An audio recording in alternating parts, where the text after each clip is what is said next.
नमस्कार। City mobiles and electronics Aberdeen बाजार opposite clock tower की ओर से हम आपका स्वागत करते हैं।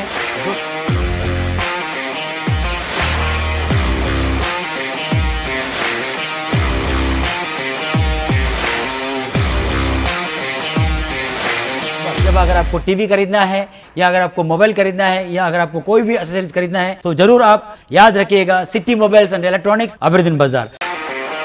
F3 एम्बियंस मॉल आपके लिए लाई है एक और फैसिलिटी।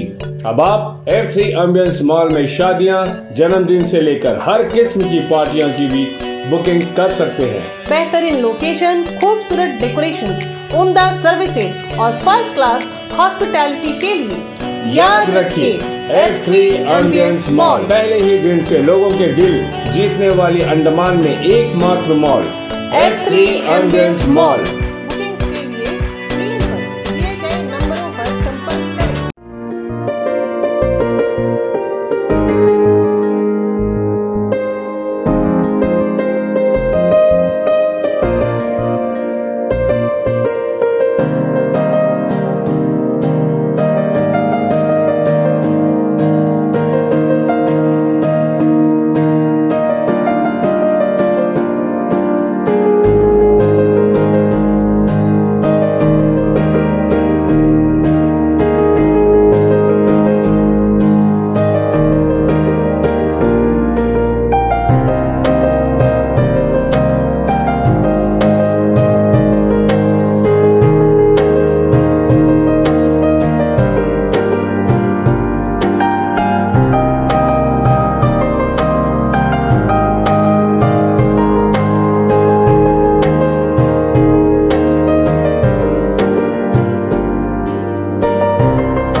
नमस्कार, मैं अनीता न्यूज अंडमान 24/7 में आप सभी का स्वागत करती हूँ। इतिहास के पन्नों को पलटे तो आज भी हमें कई अछूते बातों का पता चलता है जो किन्हीं कारणवश प्रकाश में नहीं आए। ICHR यानी Indian council of historical research, ministry of education और अखिल भारतीय इतिहास संकलन योजना नई दिल्ली ने मिलकर पोर्ट ब्लेयर के डीब्रेट हॉल में 3 दिन के राष्ट्रीय सम्मेलन में वीर सावरकर और नेताजी सुभाष चंद्र बोस को याद किया और उनकी जीवनी तथा राष्ट्र की आजादी के लिए उनके भागीदारी के कुछ पन्नों को पलटा जो काफी ज्ञानवर्धक थी। इस राष्ट्रीय सम्मेलन में अंडमान के लगभग सभी प्रशासन के बड़े अफसर मौजूद थे। LG श्री DK जोशी जी मुख्य अतिथि थे, तो वहीं CS श्री केसर चंद्रा जी और श्री हेमंता मजुमदार जी जो अखिल भारतीय इतिहास संकलन योजना के नेशनल जनरल सेक्रेटरी हैं, स्पेशल गेस्ट के तौर पर आमंत्रित थे। चलिए हमारे रिपोर्टर यामिन जी की ये रिपोर्ट देखते हैं। नमस्कार, मैं यामिन न्यूज़ अंडमान 24/7 में आप सभी का स्वागत करता हूं। जैसे कि आप मेरे पीछे बोर्ड में देख सकते हो कि ये जो नेशनल सेमिनार हुआ है ये Indian council of historical research जो मिनिस्ट्री ऑफ एजुकेशन के तहत आता है भारत सरकार के, और अखिल भारतीय इतिहास संकलन योजना नई दिल्ली, इनके कोलैबोरेशन से इस सेमिनार का आयोजन किया गया है जहां पर हमारे अंडमान निकोबार से जुड़े इतिहास के कुछ पन्नों को टटोला गया। इसलिए मैं कह रहा हूँ क्योंकि ऐसी कई सारी पन्ने हैं जो लोगों के जहन से निकल चुका है, उन्हीं को दोबारा ताज़ा करने के लिए, उनको याद करने के लिए ऐसे सेमिनार्स में हमारी जो युवा पीढ़ी है उनको बताया जा रहा है कि हमारे जो वीर क्रांतिकारी थे उनके बलिदानों को हमें भूलना नहीं है, उन्हें हमें हमेशा अपने दिल में याद रखना है, जगा के रखना है, ताकि हम ये ना भूलें कि आज जिस आज़ादी से हम घूम फिर रहे हैं, ज़िंदगी आराम से व्यतीत कर रहे हैं, इसके पीछे जो संघर्ष था, इसके पीछे जो बलिदान थे इन महान क्रांतिकारियों की, हमें उन्हें हमेशा अपने दिल में जगा के रखना है, जैसे वीर सावरकर जी और नेताजी सुभाष चंद्र बोस। इन्हीं पर आज ये सम्मेलन का आयोजन होने जा रहा है। चलिए हम आपको इसकी कवरेज के लिए ले चलते हैं।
tribute Vinayak Damodar Savarkar और नेताजी सुभाष चंद्र बोस।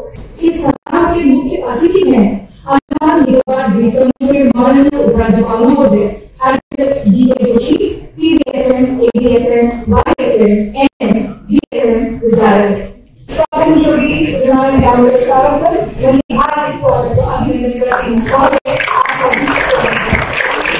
मैं उपस्थित भारत सरकार के विभिन्न विभागों के प्रतिनिधियों, अंडमान प्रशासन के विभिन्न विभागों के प्रतिनिधियों, शिक्षाविदों, श्रद्धेय गुरुजनों, जन प्रतिनिधियों, समाज सेवियों, मीडिया कर्मियों, गणमान्य अतिथियों तथा विद्यार्थियों व युवाओं का भी हार्दिक स्वागत व अभिनंदन करती हूँ। राह संघर्ष की जो चलता है वो ही संघर्ष को बदलता है। जिसने बातों से है जंग जीती, जिसने बातों से है जंग जीती, सुबह सूर्य बनकर वही चमकता है। ऐसे ही मां भारती के दो चमकते वीर सितारे हैं सावरकर और सुभाष।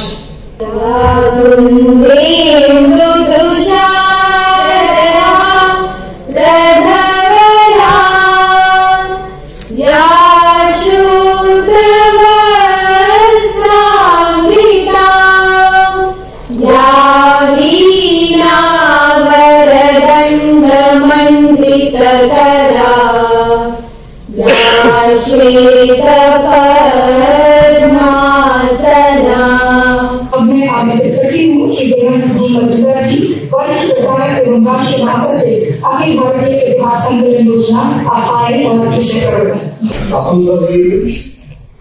विनायक दामोदर सावरकर और नेताजी सुभाष चंद्र बोस स्वतंत्रता संग्राम और भारतीय राष्ट्रीयता इस राष्ट्रीय संगोष्ठी के समापन कार्यक्रम में उपस्थित अंडमान निकोबार द्वीपपुंज के सम्माननीय राज्यपाल D.K. जोशी और सभी देशवासियों को गौरवान्वित किया। संपन्न हुआ दूसरे तो मैं सभी सदस्यों का, वाचकों का, जिन्होंने पेपर पढ़े उनका अभिनंदन करता हूँ। जैसे सौरभ और आशुतोष जिन्होंने ऑर्गेनाइज किया और आपकी यहाँ लोगों के संस्थान को अभिनंदन करता हूँ और मैं भाग्यवान समझता हूँ, इसलिए मैं आपको धन्यवाद करते हुए मांगता हूँ। Shri Hemant Singh Majumdar ji, professor Venukant ji, and today's main speaker सारस्वत अतिथि श्री ब्रदिचार के द्वारा ऑर्गेनाइज किया गया Indian council of historical research new Delhi और in academic collaboration with Akhil Bharatiya Itihas संकलन योजना. So we are now in the concluding session of the 3-day national seminar on Swatantra Veer Vinayak Damodar Savarkar and Netaji Subhash Chandra Bose. वो युवा पीढ़ी जिसने गत 2 दिवस में जो कुछ भी सुना उसे कहीं पढ़ा नहीं है और ये उनकी गलती नहीं है, लेकिन मैं उन्हें सिर्फ एक बात का बोध कराना चाहती हूँ कि ये भारत है जहाँ स्मृति और श्रुति की संस्कृति है।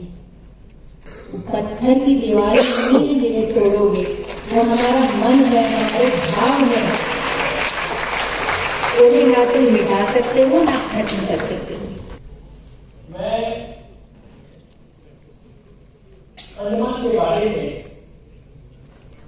इतना कहना चाहता हूं कि अंडमान का इतिहास जो है तकरीबन इन दोनों के इतिहास से जुड़ा हुआ है। 29 दिसंबर 1788 में मैं क्योंकि यहाँ उपस्थित है इसलिए संक्षेप में मैं आपको अंडमान का इतिहास बताना चाहता हूँ और ये बताना चाहता हूँ कि कैसे ये दोनों वीर सपूत इस इतिहास में रचे बसे हैं। 30 दिसंबर 1788 में आर्किबाल्ड ब्लेयर नाम का एक आदमी था, अंग्रेज का भेजा हुआ। उसने वेस्टर्न साइड से होते हुए, इंटरव्यू आइलैंड से होते हुए, मैकफर्सन स्टेट से होते हुए चाथम में अपना पहला पांव रखा और वहां से शुरुआत होती है इस पीनल कॉलोनी की।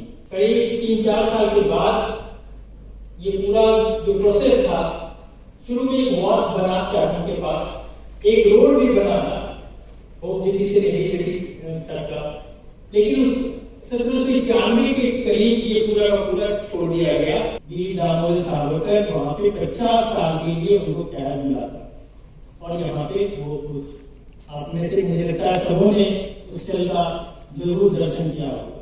1941 दिसंबर के करीब पल्हार रोड पे अटैक हुआ तो सेकेंड वर्ल्ड वॉर जो है ईस्ट एशिया की तरफ आ गया था और बर्मा में 1942 के करीब जापानीज ने इन्वेजन करके बर्मा को कैप्चर किया था और उसी समय सिंगापुर में अक्टूबर में सिंगापुर में इंडियन प्रोविजनल गवर्नमेंट की स्थापना हुई थी 1943 में और उस समय सुभाष चंद्र बोस साहब को बनाया गया उसका अध्यक्ष। और जब फरवरी 1942 में जब रेड हुआ पोर्ट ब्लेयर पे, तो अंग्रेजों ने छोड़ दिया, उन्होंने को 13 मार्च को छोड़ दिया, 23 मार्च को जापानीज आकर आ गए। और ये ध्यान देने योग्य है कि कोई भी उपनिवेशी शासक जो था, चाहे वो अंग्रेज हो चाहे जापानी हो, यहाँ के लोगों के प्रति उनका कोई नरम रूप नहीं था, वो सिर्फ अपनी ताकत का विस्तार करना चाहते। सेंट्रल जेल का भी मुआयना किया था, वो यहाँ पे एडमिरल इशिकावा नाम का जापानीज एडमिरल था, उन्होंने इसको रॉस आइलैंड में सुभाष चंद्र बोस को 2 दिन के लिए आमंत्रित किया था। वो यहाँ पे बहुत कम समय रहे थे, 2 दिन ही रहे थे। तो बहुत बहुत बधाई देता हूँ कि आपने इस राष्ट्रीय संगोष्ठी में वे सारे विचारों को, वक्तव्यों को अच्छी तरह सुना और इसे लाभान्वित में हुए। मैं आपका बहुत बहुत धन्यवाद देता हूँ। धन्यवाद।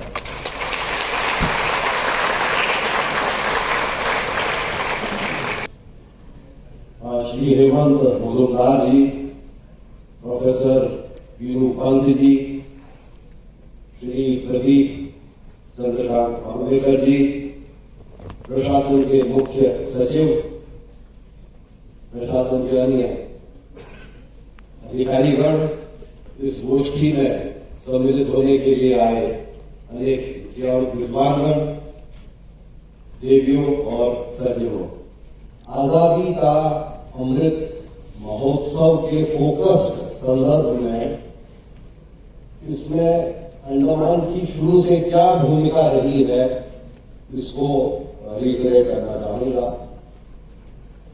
स्वतंत्रता संग्राम 1857 प्रथम स्वतंत्रता संग्राम से मेरे ख्याल से हम फ्रीडम मूवमेंट की बिगिनिंग को मानते।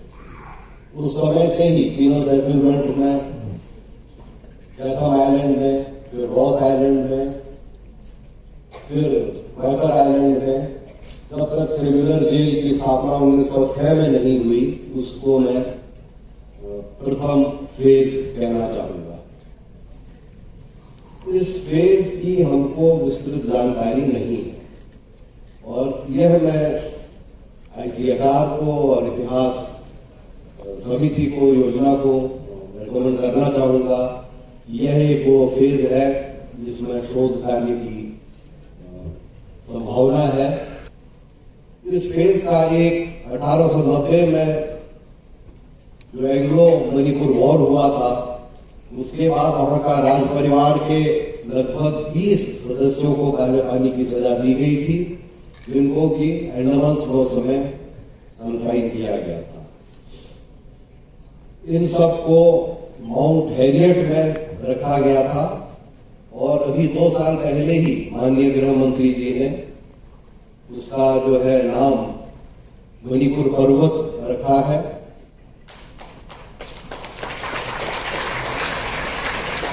और मणिपुर प्रशासन से संपर्क में वहां पर एक मणिपुर मेमोरियल बनाया जा रहा है, जो अगले कुछ सालों में रेडी हो जाएगा। मैं समझता हूं कि अंडमान्स के अलावा देश में शायद कोई भी क्षेत्र या प्रदेश ऐसा नहीं है जिसका स्वतंत्रता मूवमेंट से शुरू से और आज तक एक बहुत ही डीप कनेक्ट अंडमान जैसा रहा हो। लेकिन पब्लिक डोमेन में या जन चेतना में मैं समझता हूं कि ये बिल्कुल ब्लैंक फेज है, जहां काफी आसानी से ICHR और इतिहास समिति योजना के उससे जो है इसी तरह की वर्कशॉप्स वगैरह से जन चेतना को बढ़ाया जा सकता है। इसमें पोर्ट ब्लेयर में VSI Veer Savarkar international airport तो काफी पहले बन चुका था, लेकिन नेताजी सुभाष चंद्र बोस का नाम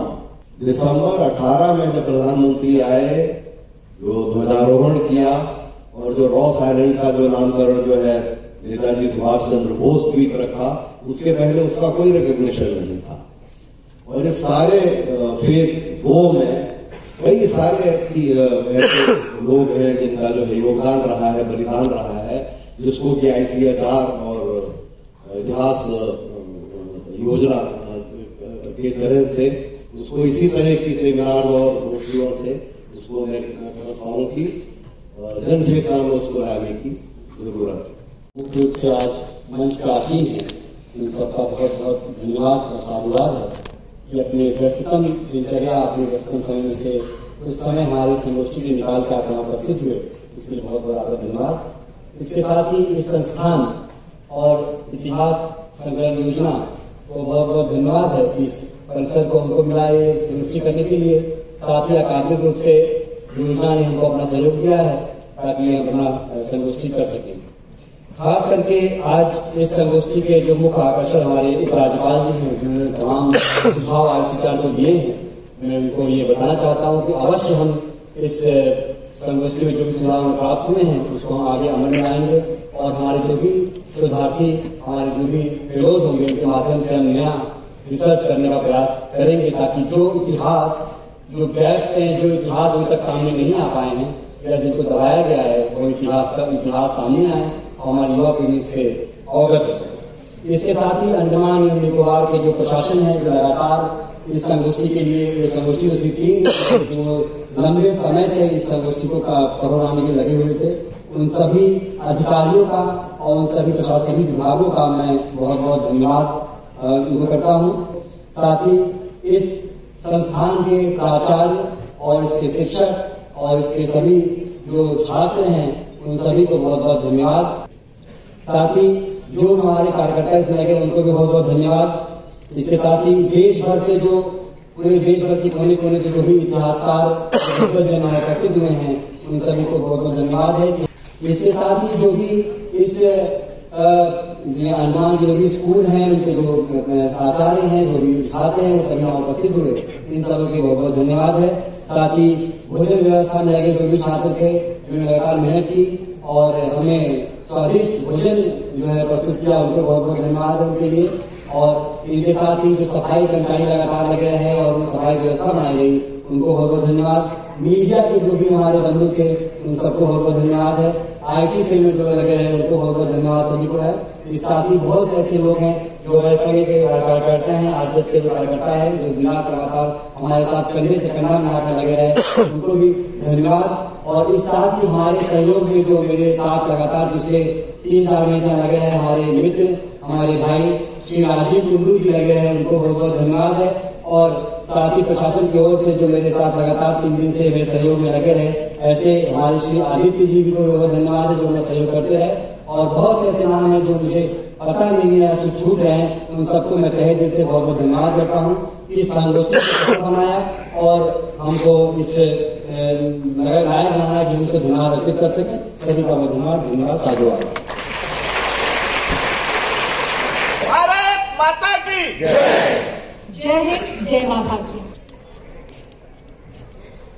चलिए अभी हम ICHR यानी Indian council of historical research के जो डिप्यूटी डायरेक्टर हैं डॉक्टर सौरभ मिश्रा जी, हम उनसे बात करते हैं। और इस पूरे प्रोग्राम जो अंडमान निकोबार के डिब्रेट के जो हॉल में हुई थी 26 तारीख से 28 तारीख तक, आज इसका समापन हुआ है। इस पूरे कार्यक्रम को लेकर हम चंद शब्दों में उनसे जानेंगे कि वे हमारे दर्शकों को क्या कहना चाहते हैं। नमस्कार सर। नमस्ते। ये कार्यक्रम में जो है वो आज़ादी का अमृत महोत्सव जो हमारे देश की स्वाधीनता के 75 साल पूरे हुए हैं, उसको लेके हमारी एक सावरकर जी पे एक पूरी सीरीज़ जो है वो हम चला रहे हैं। इसमें मुख्य रूप से हमने इसमें सुभाष जी को भी जोड़ा है और इस संगोष्ठी को हमने आयाम दिया है।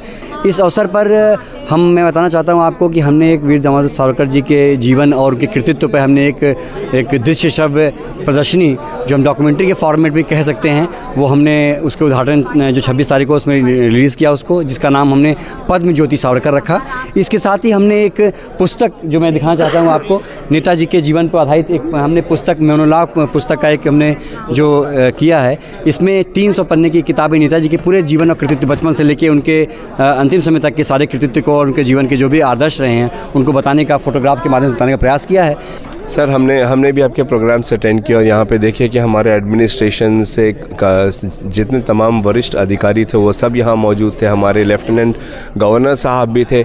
इन सब की उपस्थिति में ये बहुत ही भव्य रूप से इस कार्यक्रम का आयोजन किया गया।